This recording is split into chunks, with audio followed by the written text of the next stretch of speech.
Good afternoon and welcome to this edition of the Warrior Daily. I'm Cameron Weidenthaler, joined by head baseball coach Ryan Kelley. It's been a while since we last talked before the season started. Talk a little bit about the first half of the season. There's been some ups and downs. Pretty awesome start, actually. Best start in program history at 8-0, and then ran into some tough competition. And now we've I think we've rebounded a little bit. Recap the season so far for us. Well, we got off to a good start going down to Florence, Kentucky, and winning 2 against St. Joseph's College, which is a good in-region opponent for us. So we had a great start offensively, pitching-wise, defensively, which carried us into our Florida trip, where we helped get to that 8-0 start.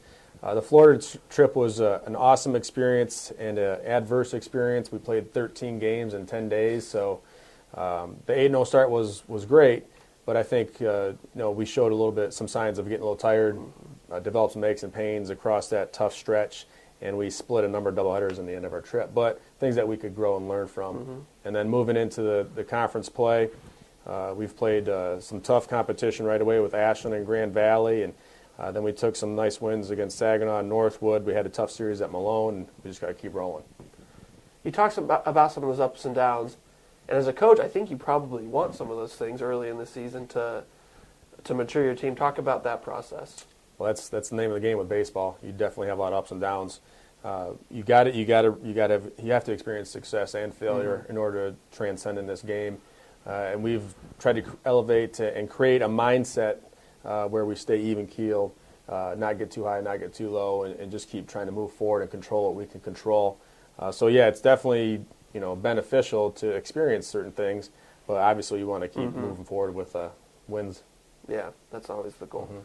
Talk about some individual standouts. Jeremy Carroll's top 50 in the nation in a lot of offensive categories, leading the conference in all those. Clayton Roosh is currently tied, as we speak today, for the program record in states. Cole Clifton and there's some other. Alex Kinch has been solid. Talk about some individual standouts so far. Sure. Yeah, you mentioned Jeremy Carroll first. He's our leadoff hitter. He's been playing a solid shortstop. He's had a lot of success as a sophomore. I think a lot of it's due in part to our middle infielders on our team. There's a lot of competition within our program at the middle infield positions, and I think throughout practices and certain games that's helped elevate his game. He's a very competitive-minded individual. He plays hard with good instincts, and he's also a catalyst for us. So he's been doing very well. You mentioned Clayton Roosh, a senior, one of our main stoppers out of the bullpen. It's being a senior and understanding his role. He's really strived with it, and hopefully we can continue to be in some save situations to give him opportunities. And we look for him to help us, lead the bullpen. You mentioned Alex Kinch as well. Kinch has done a good job in the starting role. I think this has been by far the best season of his career so far at Wayne State. He's had some ups and downs, and he's really been consistent, and he's done a great job. Kyle Zimmerman's given us some quality starts. David Frederick, Brandon Hall, some of those guys in the rotation have done a nice job. Chris Horvath has shown some signs of, a great career. Looking forward with him. And then, Cole Clifton, freshman, doing some good things. It's not easy to play in this conference every day as a freshman, and he's shown some good things in left field for us and at the plate. And then there's other guys like Zach Johnson has given us some quality work behind the plate. Eric Cunningham. Jimmy Jackson's done some things in some certain roles, pitching and offensively, and then there's a host of other guys that we continue to move forward together as a group. Yeah, Johnson had a 5 RBI game, and I forgot to mention Cunningham is top 3. He's battling Grand Valley's monster Giancarlo Brignoni for the RBI lead. So there's some solid individual performance.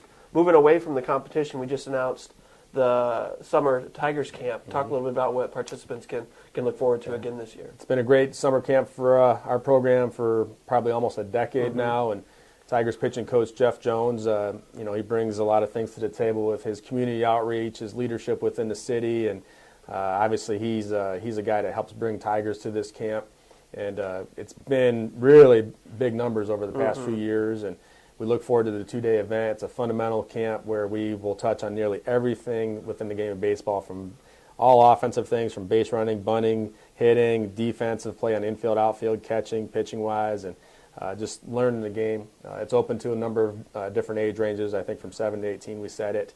But it's also a great opportunity for the kids to really listen and learn from the Detroit Tigers. And we've had big names that come out for this, from Miguel Cabrera, Justin Verlander, Curtis Granderson when he was here, Gary Sheffield, and a host of current guys that are with the club. So we look forward to the summer camp. It's a great opportunity for kids to come back to Midtown Detroit and be on our campus and kind of have that feel from Wayne State University and the Detroit Tigers. Registration open now? It's open. July 29th and 30th? July 29th and 30th. All right, thanks for the time, Okay. Coach. Be sure to log on to WSUathletics.com for all your baseball information, and come on out to WSU Baseball Field for upcoming home games.